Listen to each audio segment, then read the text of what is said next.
So hello and welcome to the 30th episode of the Spotlight Podcast, the unofficial podcast for Century 21 sales representatives in Canada, where we discuss the hot topics and important news in the real estate industry. So I'm your host, Linas Kilius, and with me, as always, is Eryn Richardson. Hi, Linas. Hey, Eryn, how's it going? Great. So Eryn is a broker and general manager with Century 21 Heritage Group. Eryn has an extensive background in online marketing, technology, and customer service.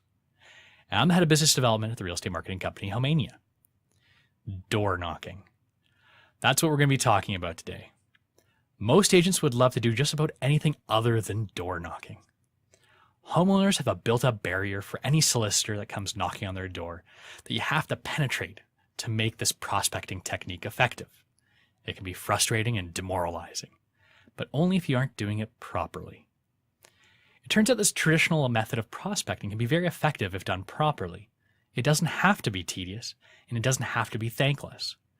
It can get you a significant number of leads, and maybe even, dare I say it, be a little bit enjoyable. So before we get into that, though, Eryn, have you done a lot of door knocking in the past? I've done some door knocking, and it's always something that has always been in the back sort of priority list on my list of things that I want to do, obviously, because it's not something that everybody is accustomed to or really wants to do. So, in terms of my business, it's come pretty readily through my sphere of influence and some advertising, open houses, and other things I do. So I always told myself, though, if I ever needed to, I'd get out there and do it. So it's never gotten that bad for me. I had to buckle down and, get the courage up to do it all the time and make it a consistent thing for me. I know I could kill it if I did do it. I really do believe that it could be effective. So is it really the kind of thing that agents do avoid like the plague? Like it seems like it is, and it's the last thing on most agents' lists. They'd rather much do other techniques to try and get prospecting done and get those leads. I actually have something on one of my walls here that says successful people often do things that other people aren't willing to do. And that holds true for door knocking. There is a handful of agents that like doing it, and then there's another handful that do it, maybe not like it that much, but eventually it becomes second nature. So, it becomes enjoyable. So why is it that many agents do avoid door knocking? Is it just this thing that I mentioned in the intro, that it is kind of a demoralizing, thankless thing, and you might need like that tough skin to kind of get through all of the turndowns? Yeah, it's the fear of rejection, right? You're letting one person's rejection affect your business. And it gets under you and you say, you know what, I just don't want to be that type of person.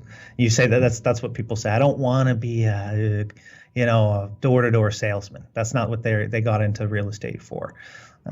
But to the people that it's great. I mean, it gives huge opportunity to people that do it and do a good job of it.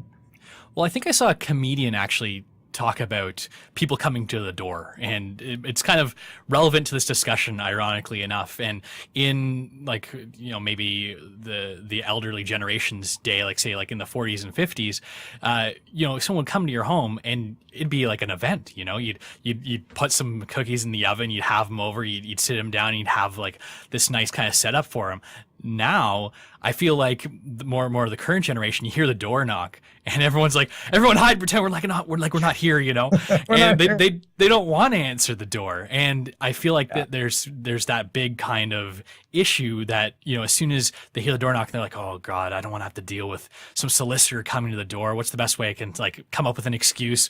Like kids go upstairs and pretend like you're going to bed or something, or you come up with something as a homeowner to try and already, before you even open the door, figure out a way to get rid of that person that you don't even know who it is.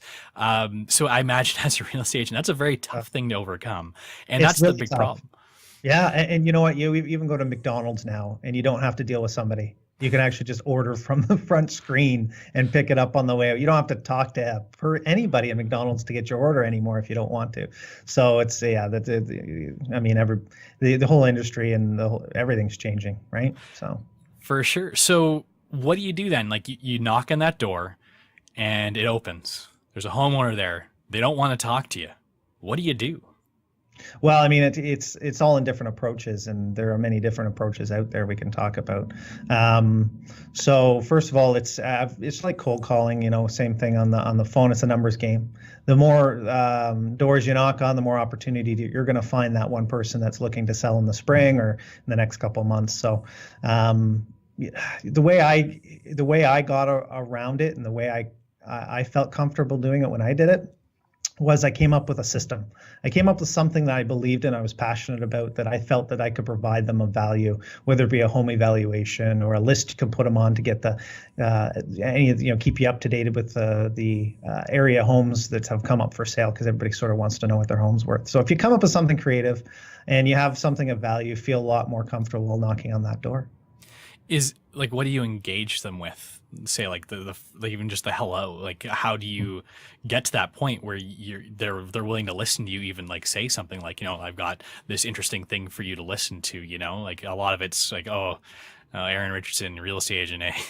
Sorry, I'm busy right now. Like, can you come back later? It's your posture. You do have to work at it. It's the confidence you come up to the front door. It's a big smile on your face. What some people, and I know the people I like when you go and shake somebody's hand and they smile and they give you can tell the warmth and the inviting nature of that person. And if you have that, you're ahead of most people when it comes to, that first initial reaction you get from the other person. Obviously, if you come to the front door and you're hesitant and you're not smiling, you almost look scared, you're going to get a different type of reaction from the person across from you. Okay, so let's say you say hello, you made that positive first impression. What's the best place to go from there then? Like, assume that the person's willing to listen to you. Yeah, and it depends on different techniques that you can try. So let's go through a few. I mean, you go to the front door, you knock on the front door. As the door opens, you turn to the side and step back. You smile. Go to maybe shake your hand, introduce yourself. My name's Eryn Richardson with Century 21 Heritage Group. And then you go into your dialogue or the idea that you've got. Now, the first one I'm going to bring up has to do with the Rob Vivian coaching program. And we've been doing that all year. So he believes, first of all, choose an area that had a house just listed or just sold within the last 7 days. It's a buzz area. It gives you a 37% higher chance or success rate of somebody wanting to know the information about the house that went up down the street or that's out there, they may be interested in selling. So you just introduce yourself and say, we just listed the one up the street, and you say, we as realtors, it doesn't have to be your listing. But the house listed just up the street, and it's gotten a lot of action. When it sells, if it sells, there's still going to be a lot of disappointed buyers. Would you be interested in having those buyers come through your house if that one wasn't right for them, or if they didn't get that one? Would you be interested in having them through? If something just sold, it's the same thing. It just sold. There's still a lot of buyers in the area. Would you be interested in having somebody come through your house? And would you be interested in selling? So they want to know the information about the house, so they're curious, and then you could just start chatting about that. All right. So let's say they start biting. Like in this situation here, they're interested.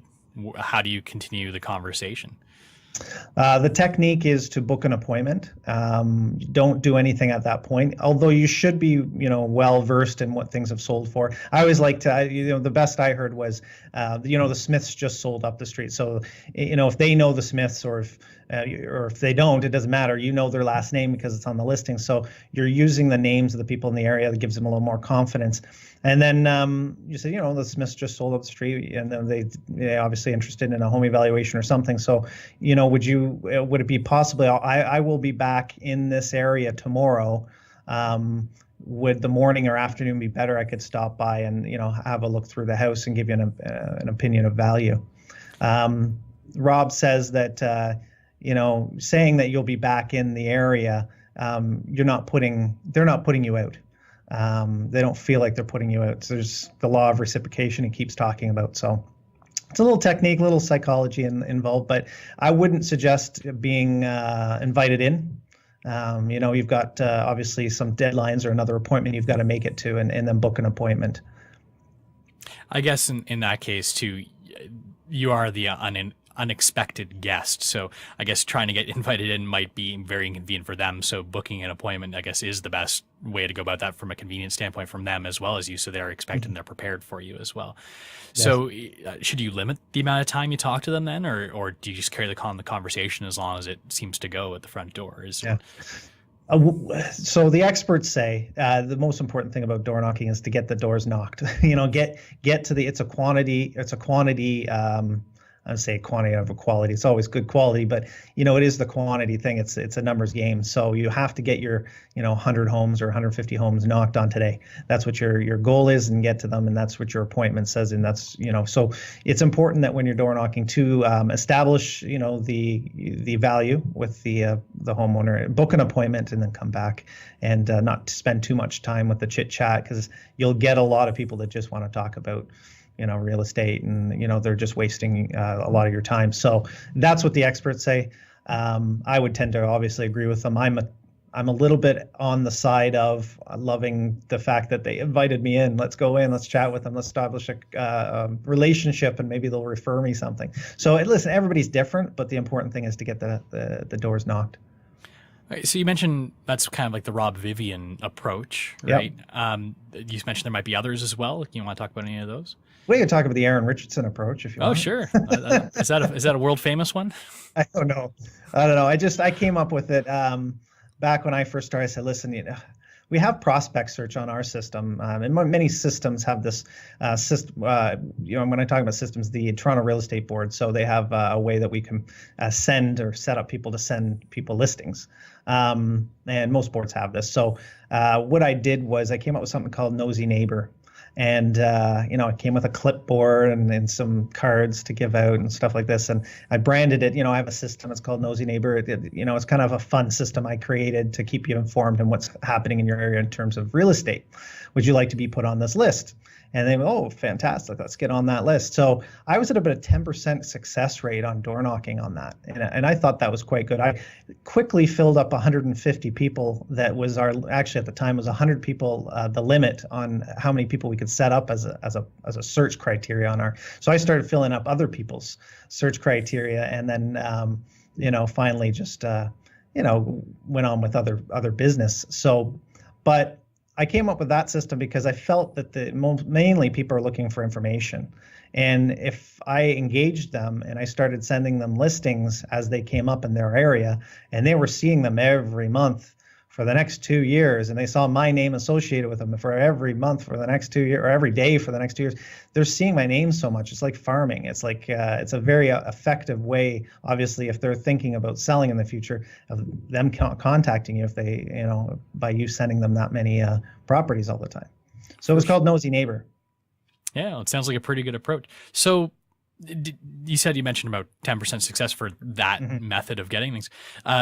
Should people be discouraged if they have a very low percentage success rate, or is this just the nature of door knocking? And like you said, it's quantity over quality. Yeah, it's the nature of door knocking. If you're successful, we can always talk about and coach people in the sense of different things you can maybe do to increase your success rate of a lead or a contact. I find door knocking is about a 2% on average success rate. So if I'm at a 10, I've got a good, obviously a good system. But 2%, I would say, yeah, you knock on 100 doors, 2 is going to engage and possibly want some information from you. So, we can look at how you dress, how you smile, what you say, all those sort of things. I have seen a lot of people door knocking that are, hoodie and track pants. And so it's dressed the part, right? Suit, tie, dress professional. So when's the best time of day to door knock to, or like best time of the weekends, evenings, during the day? It's tough because, again, like you said, you want to catch people at a good time, I guess, is part of the key part to having a higher success rate too. And when is the best time to do that? Is it in the evenings, maybe on the weekends? Yeah, I mean, when people are home, it's obviously a better time. You're going to have more success with the people that you face to face with. You'll be spending more time knocking on doors that people aren't home. But listen, I don't think anybody could argue any of the times are a good time. Any time's a good time, and I believe that. I know in our area, geographically in our area, we have one person that I know door knocks all of our town 2.5 times a year, and that's probably about 80,000. Yeah, but I would say that probably is equivalent to about 80,000 homes that he door knocks every year, and he's one of our top agents in town. And I know this is a fact because I live in Newmarket, my parents live in Newmarket, my mom tells me he stopped by 2 times last year, and et cetera, et cetera. So he goes out door knocking in the mornings. He does 9 to I think 11, might be 12, but he'll door knock in the morning and cold call in the afternoon. And he's just his business card in the door, knock on the door, and go to the next door, and he quickly does it. We even got a complaint once that somebody says, I got all the way down there, he's already 2 doors down. How quick do you think he's got to wait till I get there? They were upset that he had already taken off.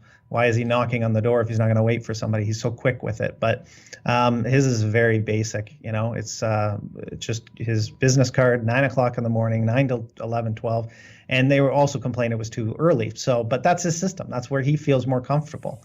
I personally would choose something later in the day because, you don't want to get grandma in her nightgown, right? I mean, people are still at 9 o'clock. Some of them aren't dressed yet. So weekends are always good.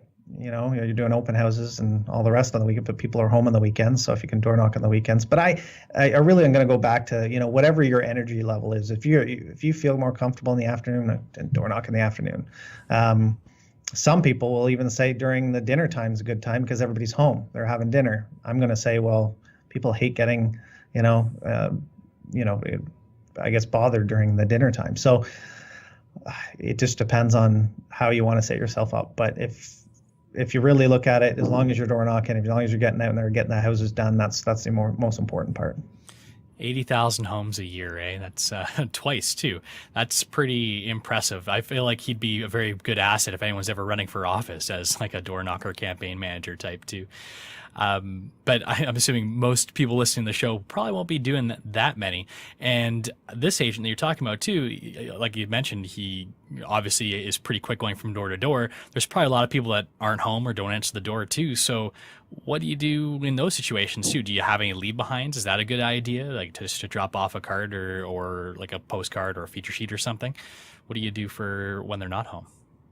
Yeah, there's different thoughts and theories on this one. My personal opinion is that don't get wrapped up in too much of the promotional stuff that you're going to leave behind. A business card will suffice. And in fact, I think a business card's more effective. If you leave a business card in a door, they know you were there, and that's who was there. So they know it's a real estate business card. They're looking if you're looking to sell the house. So they may give you a call back if you leave your card. If you leave any publication, if you're leaving, whether it be a newsletter or even a postcard, and start saying things like free home evaluation, it seems like maybe somebody stuffed it in the door. Maybe a kid came by and is delivering, or even it seems more of a solicitation than it is a stop by and just a business card. So I figure that's the sort of image that you want to leave with somebody, is that you were personally there as the real estate agent. You didn't pay somebody to just shove a flyer in the door. Are there any other techniques or anything you can want to mention at all on the show here? Oh gosh, so we went with the Rob Vivian thing, the Eryn Richardson thing. It's I guess going to the basics. I mean, when we're talking about this gentleman that does our area and so effectively, he just flat out, now he's known in town, so that helped.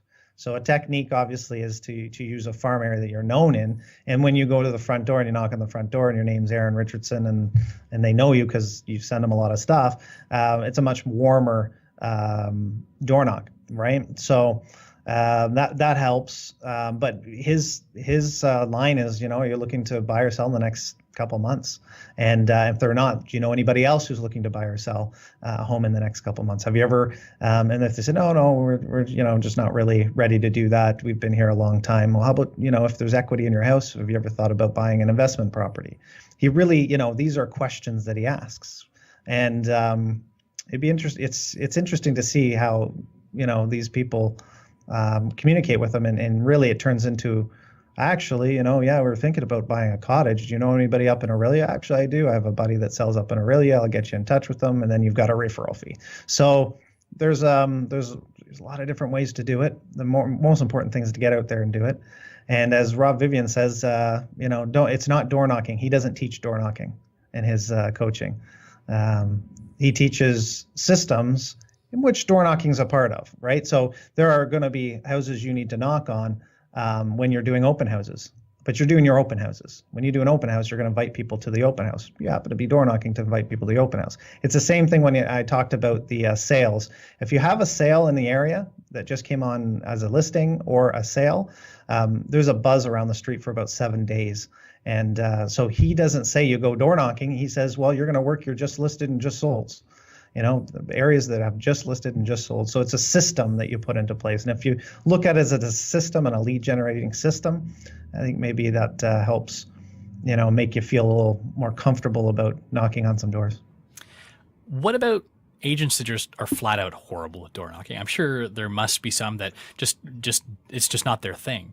Maybe they don't like doing it. Maybe they're just not very good at it. Like, is this the kind of thing where you should work on it and try and work on this avenue, or just investigate others too?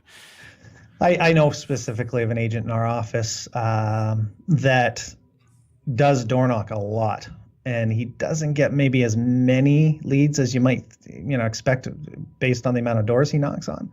And I don't know if it's just the way he comes across, or but he just seems to be better on the phone, And so we sort of said, have you tried cold calling, and see if there's a little more receptiveness from that standpoint.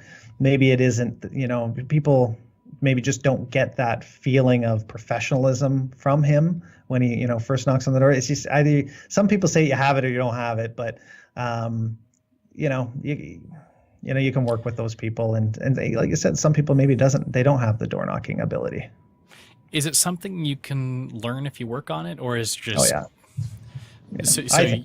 So you think that you could take someone potentially who isn't a very good door knocker and turn them into a good door knocker? Like, what's a good resource for it? Is it something just like finding a coach, finding a program like a Rob Vivian type program that we've been talking about today, for instance, and working on whatever techniques they discuss, like when it comes to the door knocking side of their program? Yeah, I mean, it's always best when you collaborate with your agents around you, your managers, maybe a coach. I always talk about that. So they can always help you with it, and do some role playing. I think role playing's really a key, and just to get the confidence. Really, role playing can be door knocking. Just get out there, do it, change it up, try what works, what doesn't work, what you feel more comfortable with, and if it's not working for you, it's not working for you. You can try something else, but you really do have to make a conscious effort and make. I often talk to people. Oh yeah, I went door knocking, that never worked. How many doors did you knock on? I knocked on 400 doors. Well, you do realize that Jeff over here knocked on 80,000 homes last year, and he got 50 listings. Let's divide that, and there is a calculation you kind of can figure out, how many sales you want to hit and divide it out, right? So you want to make $100,000 from your door knocking. Okay, so that's 10 sales a year on average. So that's you want your 10 sales divided by a listing success rate of 33%. So you go on listing presentation. Now you got 30. You need 33 leads or listing presentations to go on, and then you divide it down by the success of a door knock is 2%, et cetera, et cetera. Anyway, so there's a calculation, and maybe I can leave that up. I can send that calculation to you there, Linus, and put that up on the site, so you can download it and just figure out how many doors you should be knocking per week. But it'll come down to, let's say, 250 doors per week. You can do 50 per hour, so you do 5 hours a week, and schedule yourself for it. So I'll do Tuesday from 9 to 11, and I'll do Thursday 12 till 3 or something. Yeah, I guess it's just like anything. I think we talked about it a couple episodes ago.